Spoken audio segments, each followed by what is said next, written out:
কতবার আমার হত্যা করার চেষ্টা করছে না? 21 আগস্ট গ্রেনেড হামলায় হামলা করার পর এই খালেদা জিয়া পার্লামেন্টে বলে ওনাকে আবার কে মারবে, উনি তো ভ্যানিটি ব্যাগে করে গ্রেনেড নিয়ে গেছিলেন। চিন্তা করতে পারো, একটা মানুষ গ্রেনেড নিজে নিজে নিয়ে যেয়ে নিজে মেরে আত্মহত্যা করার চেষ্টা করবে? সে নিজে মুখে সে পার্লামেন্টে বলে দিল। সাথে সাথে তার লোকরা সব বলছে হ্যাঁ উনি তো ব্যাগে করে। আমি বললাম, আমার হাতে তো ব্যাগই ছিল না। তো এরা ওই রকমই বাজে লোক। আচ্ছা, তারে কি তিনি একজন বড় পলিটিশিয়ান, একজন বাংলাদেশের লেডি, তাহলে তাকেও বোঝাতে হবে কোনটা ভ্যানিটি ব্যাগ। তিনি কিন্তু বুঝেছেন ঠিকই। ভ্যানিটি ব্যাগ কোনটাকে বলা হয়েছে, বেগম জিয়া যে বলেছেন কথাটা যে ভ্যানিটি ব্যাগে করে নিয়ে গেছে, সেটা কিন্তু তিনি নিজে বুঝেছেন। অতি চালাকি গলায় দড়ি, অতি চালাকি গলায় দড়ি। বেশি চালাকি করছেন তো সেই জন্যই দড়িটা গলায় পড়তেছে।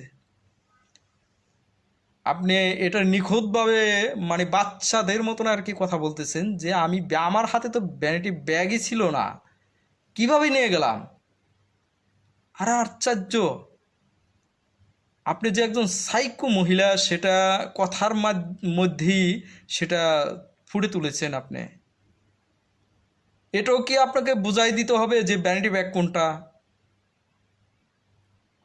তাহলে আপনার যে অনুষ্ঠান চলার সময় যে গ্রেনেডটা মারা হয়েছে, কে নিয়ে গেছে সেটা কিন্তু আপনি নিজেই জানেন, এবং সেটা আপনি নিজেই করেছেন। এগুলি রাজনীতি করতে চাইছেন আপনি, রাজনীতিভাবে সব কিছু করতে গিয়ে আপনি নিজেই ধরা খেয়ে গেছেন। এটাকে কেউ রাজনীতি বলে না। এটাকে নিজের গায়ে নিজে আগুন লাগিয়ে দিয়ে এটা কি পলিটিক্স বলে? আপনি পলিটিক্সটাকে এমনভাবে নিয়ে গেছেন, ঘৃণ্য পথে নিয়ে গেছেন। কেউ যেতে চায় না এখন পলিটিশিয়ানের মধ্যে,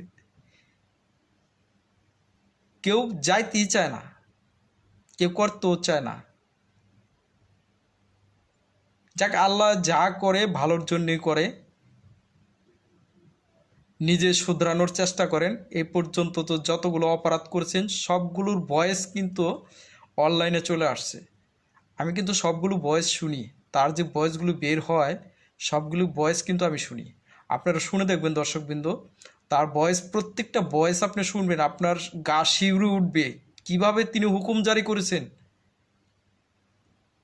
কিভাবে তিনি মানুষকে মারতে বলেছেন, কিভাবে তিনি আহ, প্রশাসনকে ব্যবহার করেছেন, আপনার গা শিউরে উঠবে।